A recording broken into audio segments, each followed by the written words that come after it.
guys, this is Sid Patel, CEO of Beverage Trade Network and USA Wine Ratings. We are live from San Francisco here, day 2 of USA Ratings, and I have Juli Gregg here. She's one of the fine restaurant buyers in San Francisco. We're going to chat about, some objection handling, some Q&A, which is going to be very good for the sales rep knocking restaurants out here. So Juli, thanks for joining me here. Absolutely. Let's have this fun conversation where, let's go and throw some objections which you normally anticipate if you were a sales rep from the buyer, and I'll throw in my 3 or 4 to start with. Okay. So one is, and then you give me a good answer. Sure. The buyer's not here. The buyer's not here. So if I was the rep, yeah, I would say, is there anybody else I can talk to, or can I get their card to get in touch with them? All right. We're not looking for more Australian wines right now. Well, first you'd want to check their list and make sure they do have Australian wines. Yeah. Otherwise, don't even bother. And then say yes, and not even bother if not. And then be like, so I've looked at your list. I feel like your Australian section could use a little something different, or let me taste you on something or a couple varietals or blends that you may not have in your Australian section. I don't work with that distributor. Well. It's always easy to just fill out a credit form and work with a new distributor. All right. I know that you have limited time and you don't want to text an order with a lot of different people, but these wines are exceptional. If you just want to taste them, be open to working with other distributors, and we can help you kind of do the ordering process a little bit easier. I can't buy a case. I can't buy your minimum quantity. It has to be 6 bottles or 3 bottles. That would depend on the price point, for sure. Because if it's a really high quality wine and they can only buy 3 because of their price point, sometimes you can go to other restaurants and say, let me check with a couple other people who have this wine. If they can buy a case, or if they want to split a case with you, maybe I can split cases. It doesn't happen very often. But once in a while I can make an exception and maybe find somebody who wants to buy the other half of the case or the other bottles. Nice. Now it's your turn. So I wanted to get started. So okay. Give me more of bottlenecks.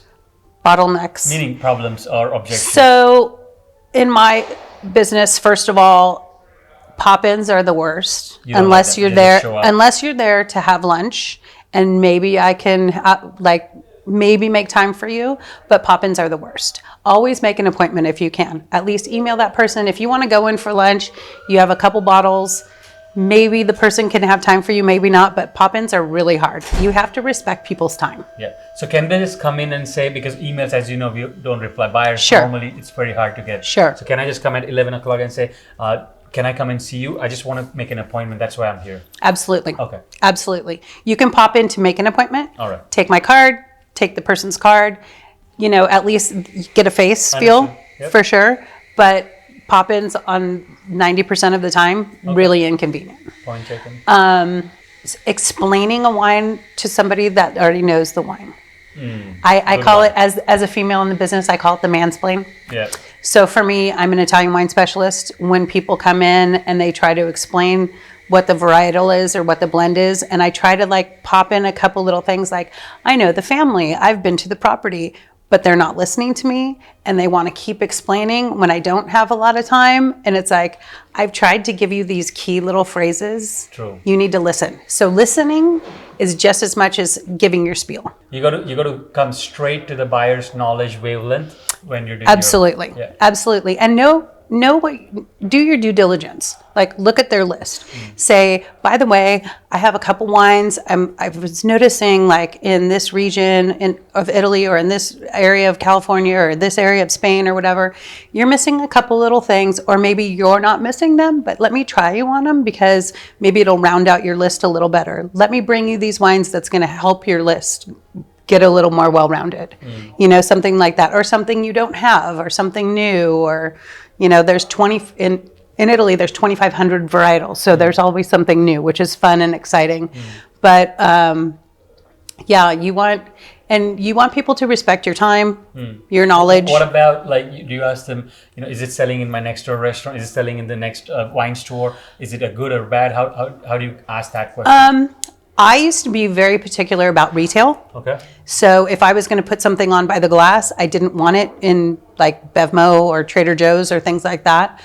Since COVID, because everybody had to go retail, I'm not as picky about that, but also I want things that maybe you can find at a wine shop, but not like at Trader Joe's. So that the retail presence, especially on premise, like when somebody tells me it's on premise only, that's fine. I don't care if the restaurant next door has it because I'm probably going to sell it better. Okay, that's good. And I don't think they go and do price comparisons in restaurants. No, a lot of people don't. Yeah. And the biggest thing is a lot of people understand what the markups are anyway, but you don't want them to know all of it. I'll give you one good one, and then you can keep thinking as well. So you loved it, like, wow, everything's good. Price is good. Yes, everything's good. But you know what? We're not adding right now anything. So let me circle back in like a month or in a couple weeks and let me know when you're changing your list or when you're adding things on. It might be that wrong time of month. It might be the right time of month. Let me know when it's right for you. I'm going to send you an email. I'm going to follow up with you because you did really like these wines and I think they'd be great on your list. Let me do that. I'll have to ask with my sommelier and get back to you. I thought you were the sommelier. But I'm sure you can't say that to the buyer. I would like say, colleague, you know? Sure. I would say, okay, let me leave you the bottle or the sample, taste with your colleague, get back to me. I'll text you or email you or call you in a couple days, see how it went. Let me know, and then we'll go back from there. It's the follow-up. Because personally, I change my list quarterly, seasonally. Everything has to be in season with the vegetables and the fruits and everything. It's the Italian way of life. So if I'm try something that I really like, but I'm not changing the list yet, then I also say, follow up with me. And if I get too busy and forget, but they follow up, you're going to make that sale. Last little segment here. What are the 3 good questions that suppliers should ask you immediately to learn more about you and the restaurant? When do you have time? When can you taste? Can I make an appointment with you? When do you change the list? How can I make this easy on you on when we can taste and when we can have a meeting? Okay, cool. For sure. Anything else, Juli, you would want for our amazing brands who are trying to knock doors? Again, do your due diligence, do the research, look at the menu, look at the wine list, know what you're talking about when you come in. If you don't know much about Italian wines, but you know what you're selling, make sure you do the research on the wines that you are selling so you can at least talk about it and know your varietals. That's the biggest thing. Don't waste people's time. And also, if you have a whole spiel that takes like 30 minutes, make sure that person has 30 minutes to taste.